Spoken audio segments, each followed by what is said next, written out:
সম্প্রতি কতিপয় অভিনেত্রীর নাম বিভিন্ন খবরে শোনা যাচ্ছে মাদকের সাথে তাদের সম্পৃক্ততা নিয়ে।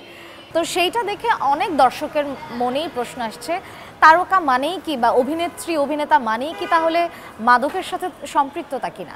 এটা যদি হয়েও থাকে সেটা নিশ্চয়ই মানে সেটাকে নিশ্চয়ই আমি সাপোর্ট করছি না, কিন্তু এইটাও আমার খুব জানার ইচ্ছে যে মানে আমরা তো অনেকের কথাই জানি যে অনেক অভিনেতা রয়েছেন, ডিরেক্টররা রয়েছেন, শিল্পীরা রয়েছেন, শুধুমাত্র মিডিয়াতে শুধু মেয়েদেরকে নিয়েই কেন এটা হলো সেটা আমার আমার নিজেরও আপনাদের কাছে জানার ইচ্ছে যে শুধুমাত্র কতিপয় অভিনেত্রীর কথা কেন, মানে সত্যি কথা বলতে পুরো দেশ জুড়েই তো এখন না অনেক দিন ধরেই কিন্তু মাদকের একটা বিশেষ প্রভাব রয়েছে।